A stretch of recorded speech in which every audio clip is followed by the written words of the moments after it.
I don't know what I'm doing, subscribe anyway. I really can't be arsed.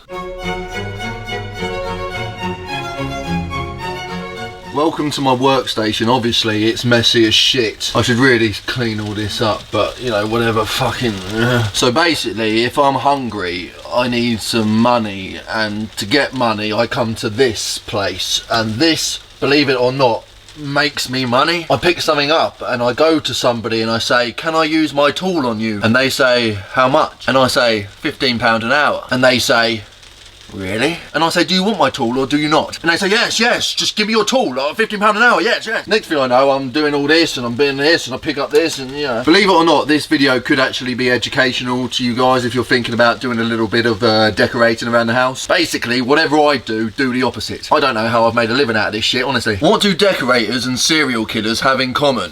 This shit. Or you could place it on a table to stop little splishy splashes damaging the woodwork.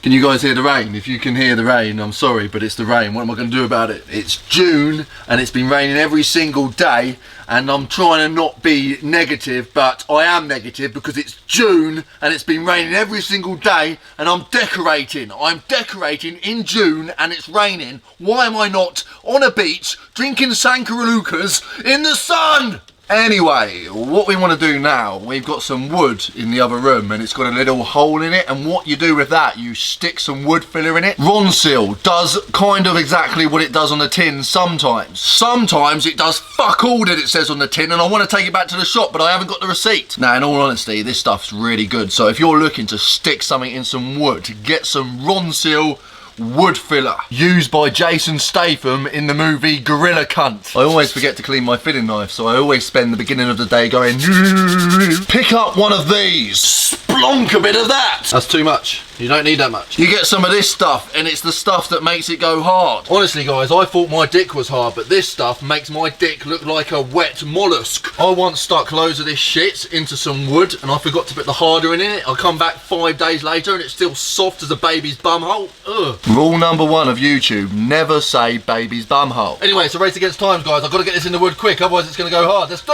this! Here's the little bit of wood that needs a good filling. Oh yeah, baby. Can you see that at home? Can you see that at home? Oh, that's gonna make my wood look so good. Do you now have a basic understanding of the philosophy of filling wood? Excellent. I'm a geezer, and a geezer likes to play with tools. No, he doesn't. He likes to work with tools.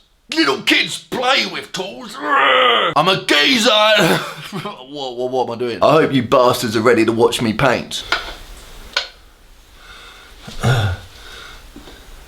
Fuck. This is not a paint pot. Now, I'm a decorator, and if you're a decorator, you're probably annoyed as this as I am when people call this a paint pot. We have technical terms, you fucking idiots. You get a bonus point if you know what this is called. Go on, what is it? That's right. It's a kettle. Not one of these boiling bastards. This is a proper kettle. A kettle for geezers. What you want to do, you want to get your brush, you want to stick it in your kettle, and you want to get some paint on the end, and you just want to do this. Painting's kind of like wanking, just not as fun. This is what happens, kids, if you don't pay attention at school. You'll be doing this 40 hours a day. I wish I loved my job, but I don't. I hate it. Why can't I swap how much I decorate with how much I have sex? That way, I'll be decorating 5 minutes a week and fucking 40 hours a day. But no, life doesn't work like that. Life just chips away at you till you've got nothing left. Painting wood. If you're lucky, you might get to rub some wood. If you're a really good boy, you might be able to use a Henry Hoover up some dust, and then you can go home and cook beans on toast and think about what a fucking cunt you are. Can any of you guys tell me what sort of paint this is? You don't give a shit. No, nor do I actually. Forget about that. I can't tell you what's going on in Tunisia, but I can tell you how to get a finish with minimal brush strokes. Painting windowsills is my absolute favourite, and that just tells you how shit my job is. Why do I enjoy painting windowsills so much? Because they're not fucking door frames. I hate door frames! But windowsills are lovely. They're just so smooth and lovely, and I could paint them all day. Actually, I do paint them all day. I've had days before where I've done nothing but rub down all day. Rubbing down. My hands were raw like a salmon's dead cousin's wife. Imagine doing this for 6 years in a row. All your dreams gone. All your hopes diminished. Your wife leaves you for a plumber. Nothing ever good comes from rubbing down, apart from a smooth finish. Do you guys know a lot about sandpaper? Because if you don't, I thought this would be the ideal time to take you through the ins and outs of the world of sandpaper. So, you have your rough stuff, and that is a low number. So the lower the sandpaper is, the rougher it gets. For example, 60, pretty rough. Use 60 if you want to get really into the wood. I suggest you start at 120, a classic number in the rubbing down world, just 120. So you get your little 120. Did I hear a 480? Ooh, 2084. Fucking hate rubbing down! I need a new job. If you hate your life, say I. I! Some people try and say to me that painting is therapeutic. Yeah, I suppose. It makes me therapeutically fucked off! I come from a long line of decorators. Well, my dad's a decorator and that's about it.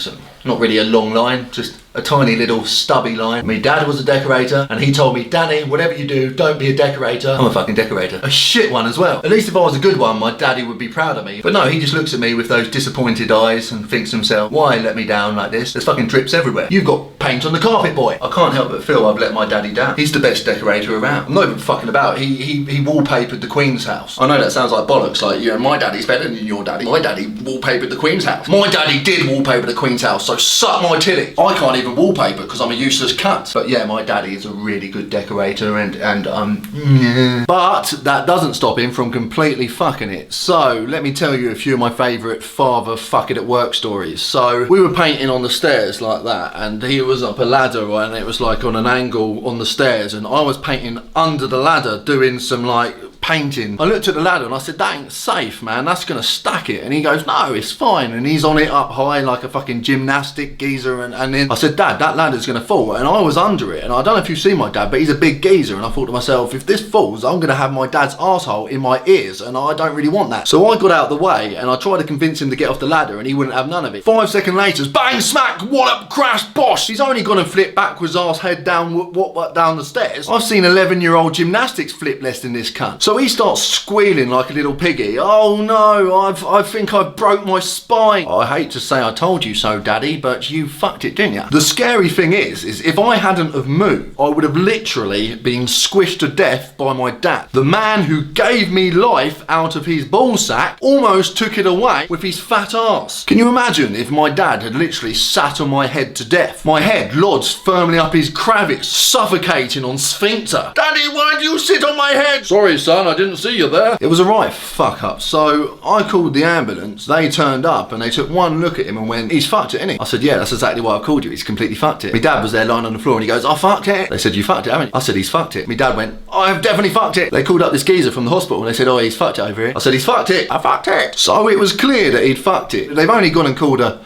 helicopter. I kid you not, a fucking helicopter ends up parking in the middle of the street outside the house. A crowd of people gathered around it as they wheeled my dad off into a fucking helicopter. I said, Dad, they're putting you in a helicopter. He said, shut up, son. I said, it's a fucking helicopter. He said, no, son, stop pulling me leg. What's going on? I said, you're going in a helicopter. I fucked it. Yes, you have fucked it, Dad. Now get your ass in that helicopter. Goodbye. Ah!